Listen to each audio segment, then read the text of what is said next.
Sadgurunath Maharaj Ki Jai, and welcome to Jagadambe Reads Mahabharata 113. As you may remember, the Rajasuya was about to start. The guests began to arrive one by one. All the kings were there. The city was filled with the beautiful mansions which had been built for the accommodation of the many princes. It looked like the city of the gods. Wealth was literally pouring into the treasury of Yudhishthira. Krishna had asked Duryodhana to be in charge of the treasury. Duryodhana saw the homage paid to the Pandavas. He saw their glorious state. He spoke not a word about the feelings in his heart. But his heart was fuming with envy for these cousins of his who had managed to become so wealthy and so very powerful, in spite of his repeated attempts to destroy them. His heart was ready to break, but he did not let anyone guess his feelings or the hatred which threatened to consume him. The Rajasuya was in progress. It was becoming a grand success. In the midst of so much excitement and so much anticipation, the day of the coronation had come. It was a very impressive event. All the rishis were there to shower their blessings on Yudhishthira. Narada was there. His mind was not in the present. It was busy with thoughts of the future. He saw Krishna sitting there near the throne with his eternal smile on his lips. But Narada saw him as the pivot around which the future of Bharatavarsha was to revolve.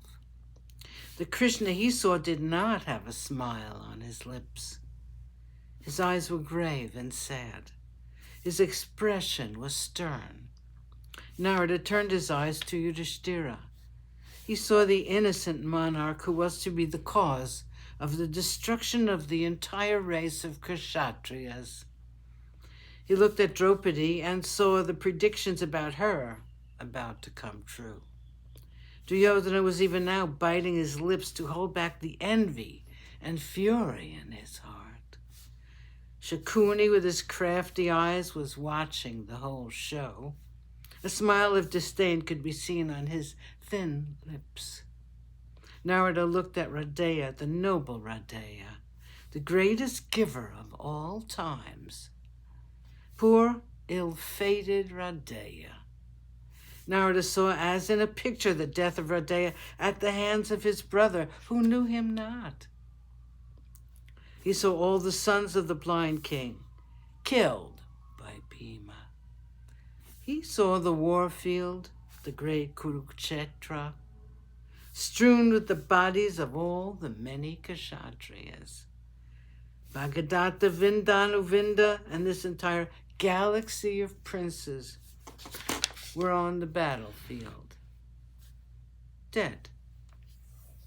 Detached as he was from all earthly bonds, Narada's mind was filled with a vast pity for all these princes who were doomed, every one of them. Chapter 6, Krishna, the Guest of Honor. The coronation was over. It was now the duty of the king to honor the guests. Bhishma addressed Yudhishthira and said, "My child, Yudhishthira, these kings and rishis have come here to honor you and grace the yagna with their presence. It is now your duty to welcome each one of them with argya and honor them. It is but right that you should show your gratitude to all these kings and sages. But you must decide in your mind about the guest of honor. You must select him, and he must be worshipped first." Yudhishthira was embarrassed by the delicate task which was assigned to him. He said, "My lord, I am ignorant about these matters. You are my grandfather. You must tell me who ought to be given the seat of honor." Bhishma was silent for just one moment. Then he said, "In this great and glorious assembly of princes of noble houses, this Krishna shines as the sun in the midst of his own rays." Sadgurunath Maharaj Ki Jai. Thank you for coming. I hope you come again.